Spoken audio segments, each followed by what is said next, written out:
Are you someone that wants to start meditating, but you're not sure where to start? Or maybe you're someone that has started doing a bit of meditation, but you don't really feel like you do it very well. Well, today I'm going to explain to you whether you're a starter or whether you are a beginner, or even if you're someone that's been doing it for a while, how you can do a much better job of your meditation practice. I'm Ian Hawkins, and this is Sport is Life. The purpose of sport, as I see it, is to see your vision become a reality. Find your voice, create strong connections, and learn to trust your body.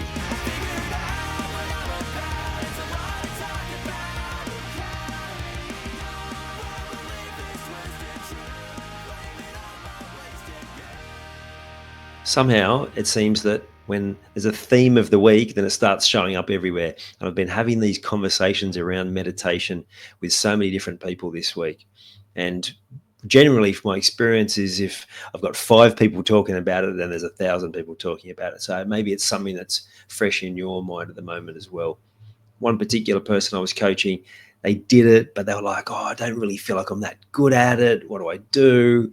And even though I've done a heap of coaching with them, I said, well, jump in and look at my performance meditation training, because then you're going to see how to do it better. Now, even if you're just starting out, it's also important to remember it is a practice. It's not something like anything. You're not going to dive in and be perfect at it. You might have read what meditation is, what it does, and thought, man, I'm obviously doing something wrong. But it's that analogy of like when you're a child and you're learning to walk, you don't get it straight away. And I want you to be that parent, that encouraging parent that's in laughing with you and encouraging you to get up and have another try, and being that sort of cheerleader for yourself while you're undertaking this meditation growth journey. When I was talking in last night's game plan weekly catch up, the conversation was a lot around how do we get that habit, and also some of the guys going, oh, I know I should be doing it, I'm not prioritizing it enough. So one of the things that is important is to make sure that you've got it scheduled into your day. You've got a part of your routine, whether it's your morning routine, whether it's your afternoon routine. Make it a practice that you are practicing every day. I remember when I first started hearing Justin Langer talk about, I don't know what it is, but the days that I meditate, I just feel better. The days that I don't, there's just something not quite right. I just feel a bit off. And that was very much the case for me. The main reason I took it up was because I was being an angry parent when my children were young, and I wanted to be more in control of my emotions, and meditation absolutely did that. I found that the days I meditated, I was much better at being able to have that self-control. Not perfect by any means, I still got it wrong, but I was less inclined to snap, to be quick to anger. And then the days when I didn't meditate, then some of those things would come much easier to me, and I'd be reacting in a way that I didn't really want to. So it's building it as a habit, and you may not get it every day. Habits can take 3 weeks to put in place, and then about 60 days to really solidify so it becomes automatic. So again, it's being patient with the habit building as well. It starts with an intention and understanding why it's going to be helpful. So everyone's going to have a unique why for their meditation practice. What I will tell you is that an extension of what I said before is that it made me feel calmer and react in a better way, but it also over time realized that it improved my focus. It gave me better clarity. My concentration was so much better. I found that better opportunities would come to me because I was just in that right headspace and the right energy, physically, mentally, to be able to one, see the opportunity, and two, to then actually act on it. And that came from just giving my mind a rest, which it just doesn't get. Sleep, your mind's still hugely active, but meditation allows your mind space to switch off. And when you can start doing that, it changes everything. But you need to know why it is for you. Is it because you've got frustration? Is it because you want better clarity and focus? Is it because you want to increase your performance? Knowing why that is and making that important, that reason why more important than your reason why not to, you're going to have a better opportunity to and more desire to do it more often. And the other thing that I say to a lot of the game plan attendees is Don't try and set a goal that's too high and you're not going to achieve. Start where you want to get to. If you're consistently hitting 1 day a week, well, then next week aim for 2 or 3, and then just start adding on to it. You'll soon see with the benefits that you'll be more motivated to fit it in more days.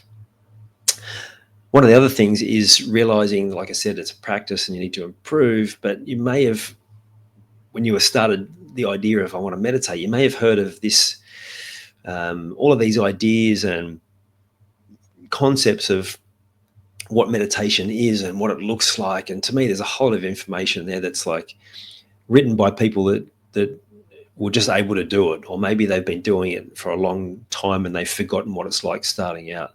So it's like, you just need to quiet your mind. You just need to shut off your mind. Worst advice ever. It's instead about finding advice and instructions that actually work. Now, when I first started, I by no means had it down pat quickly. It took me a long time. And what I learned is that, like with a lot of things, is that the instructions were not helpful. And by trial and error and by learning off a whole lot of different people that were actually doing it and asking them questions, is there was actually a formula that worked and gave the best results.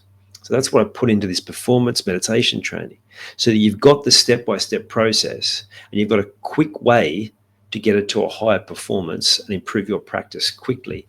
So it's got the most important parts in there, and it's got all of the structure.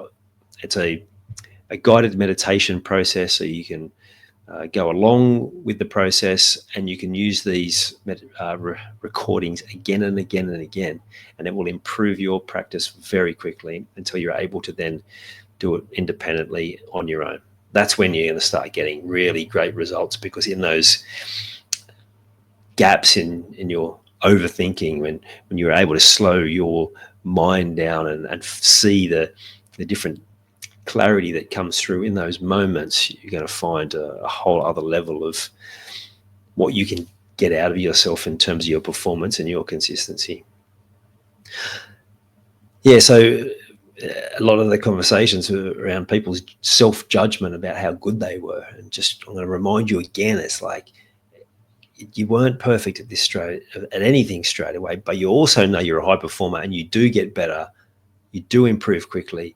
You just need to get started, and you just need to continue to do it a few times, and you'll find that you improve at a far more rapid rate than the average person if you put the habit in place, if you are prepared to dedicate some time and energy to this.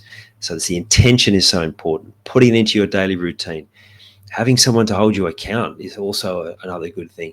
That's why the people on that game plan weekly call, they know how valuable that is, because they know that when they know that they're going to have to show up and talk about whether they did well or not, they know how good that's going to be for them, because they'll be more determined to show up the next week saying, yep, things are really good, in a good space.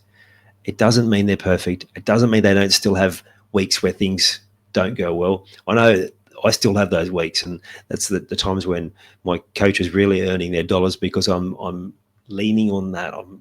I need some help. I'm stuck here. I'm not doing this, and some guidance and accountability to get me back on track. And that's such an important part of it as well. And if you're not ready to jump into something where you're meeting new people, that's not quite where you're at, well, then find a buddy that you can do it with and compare notes. And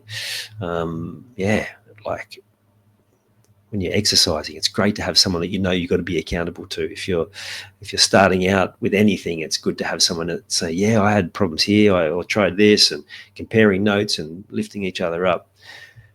So that's the starting point. If you want to get a hold of that meditation training, I'll add the link to the show notes. Check it out. There's some instructions about what it is, how it works, what it's going to give you, and very affordable, but hugely impactful for not just you in this moment and now, but the impact it's going to have for your future. It's something that's completely transformed my life, my performance in every area. And now 12, what are we up to? 25, 12 years into it, and still learning a heap about it and still trying to find ways to improve. But you've got to start somewhere. So if this is you, start today, jump on that link and get started on the performance meditation training. You've taken the time to listen to this whole episode. Now it's time to take action. Commit to one thing you've learned today and make it happen. And to avoid any obstructions, join the Sport is Life movement by clicking on the link in the show notes.